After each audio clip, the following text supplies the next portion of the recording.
I just thought of another thing that I wanted to mention. When I'm cutting these trees, I'm trying to pick out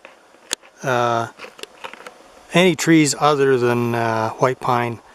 Most of these here are spruce trees, which I prefer. White pines are the big ones you see there. Those big ones that go up there, they're white pines. And they're real nice trees, and I don't like cutting them down. So if I find a small white pine, I'll usually pass it over because I don't want to cut those type down. I'll cut down the spruce trees, which are the ones with the shorter needles. You can see here. Yeah, see these with the short needles? They're spruce trees. There are other varieties too. There's hemlock that have short needles, but the white pines, they're like this here. Let's see if I can get one here. Yeah, there's one there. Where is it? I lost it. Oh, it's okay. Anyways, white pines are like these. See, they got long needles, and the needles are in groups of 5 when you separate them out. So I'm trying not to cut those types of trees down because I want those to grow bigger. They're nice, especially around lakes, because the logging companies won't be able to cut them if they're close to a lake. Very nice to see white pines. Yeah, some big ones around here. One time I owned a piece of wilderness, 12 acres, and it was full of white pines, really big ones, 100 years old. I loved going up there and working. I love working out in the bush, in the nice and quiet and peace.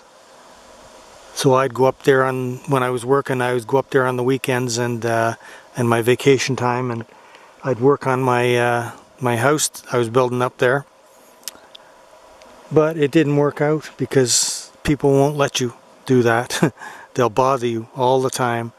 I had things stolen from my place, and anytime I wasn't there, when I came back, I saw that somebody had been there, broke into my cabin and took things. Yeah, I gave up on that idea, owning things, you know. You never own anything.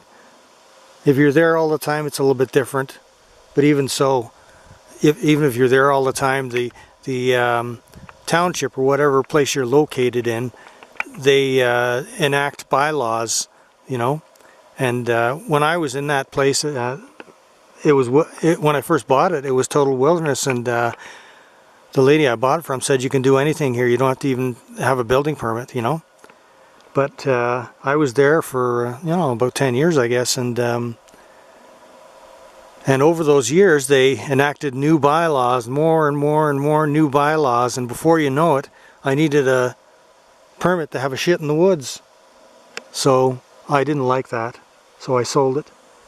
I'd rather do this now, building these wilderness teepees. I know it's not my land, and you know, as far as I'm concerned, even if it was my land, there are so many laws now that you can't do this and that, and I have more freedom doing this, even though technically it's not legal. But you know, I can if I had to, I can take one of these teepees down and just bring this spot back to the natural state.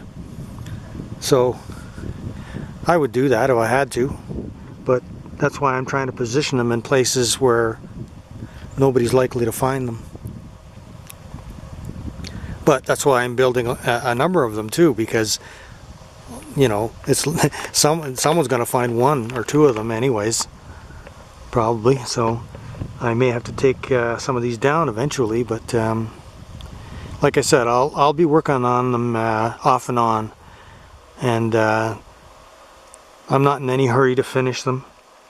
I just like working on them. I like coming out here and working on it, and then if somebody finds 1 or 2 while I'm in the building process, well, it's better they find it when I'm in the building process and not when it's finished. So that's the way I look at it.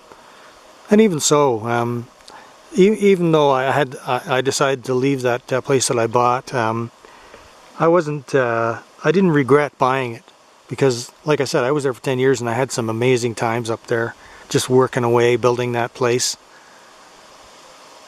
So that's what's valuable to me, not things. Things are not valuable to me.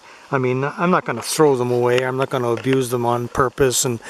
But if someone steals something belonged to me, you know, so be it. I'm not going to go crying to the police or something like that. That's not me. Either I take care of things myself, or I just let it be. Because I'm not going crying to any authorities, or like even in the apartment building I'm in, I don't go crying to the superintendent if someone makes too much noise. So many people do that. They cry about everything. People in Hawaii are crying now about this hurricane that's hitting them, and you know, when you're living out there, you got to expect things like that, like the volcanoes erupting and they're in the middle of the ocean, hurricanes coming in. You know, don't cry about it. You chose to live there. If we have a forest fire around here, you're not going to hear me crying about it, because I chose to live out in the bush. It's my choice. So, yeah, it annoys me, people that cry about everything.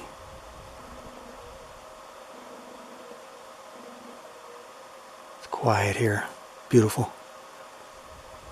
I mean, who wouldn't, well, I say who wouldn't like being out here working on this teepee, but there are a lot of people that wouldn't, I know. But that's who I am, so that's what I do. Anyways, I'm just going to take a little bit of break here now and see if I'm going to continue or not.